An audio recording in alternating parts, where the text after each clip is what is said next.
महाराष्ट्रातील चंद्रपूर जिल्ह्यातील नागभीड तालुक्यातील मिंथूर येथील शेतकरी रोशन कुळे यांच्या कुटुंबावर ओढवलेल्या संकटाच्या पार्श्वभूमीवर अवैध सावकारी, किडनी विक्री, गिऱ्हाईकाचा तपास, शेतकऱ्यांची कर्जमाफी आणि शेतमालाला बोनस मिळावा या प्रमुख मागण्यांसाठी शनिवारी 3 जानेवारी 2026 रोजी दुपारी 12 वाजता जनाक्रोश लॉंग मार्च काढण्यात आला। शेतकरी नेते बच्चू कडू यांच्या नेतृत्वात निघालेला हा मोर्चा नागभीड शहरातील विविध मार्गांनी 10 किलोमीटर अंतर पार करत राम मंदिर चौकात पोहोचलाय।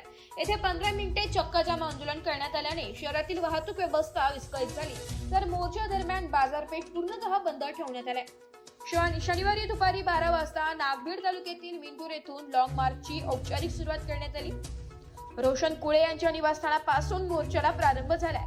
जनतेने या संघर्षात सहभागी व्हावे असे आवाहन बच्चू कडू यांनी मोर्चाच्या सुरुवातीलाच केले। मिंथूर ते नागभीड असा 10 किलोमीटर अंतरचा हा जन आक्रोश मार्च दुपारी 12 ते 4 वाजेपर्यंत सुरू होता।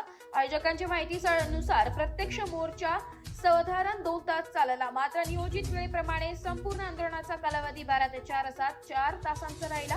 हजारो शेतकरी या पदयात्रेत सहभागी झाले होते। मोर्चा नागभीड शहरातील प्रमुख मार्गाने मार्गक्रमण करत राम मंदिर चौकात दाखल झाला।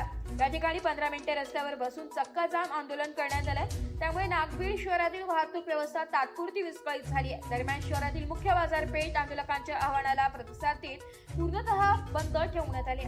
मोर्चा दरम्यान शेतकऱ्यांनी जय जवान जय किसान, रोशन कुळे यांना न्याय द्या, शेतकऱ्यांची कर्जमाफी करा, शेतमालाला बोनस द्या, स्वामीनाथन आयोग लागू करा अशा जोरदार घोषणा दिल्या। घोषणांनी शहरातील वातावरण ढवळून निघाले।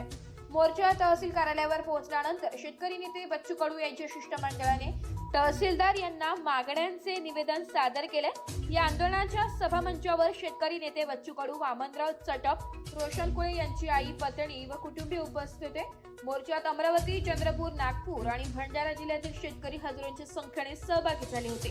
नागभीडमध्ये निघालेला हा 10 किलोमीटर लॉंग मार्च शांततामय असला तरी शेतकरी प्रश्नांवरील असंतोषाचा तो मोठा संकेत ठरला।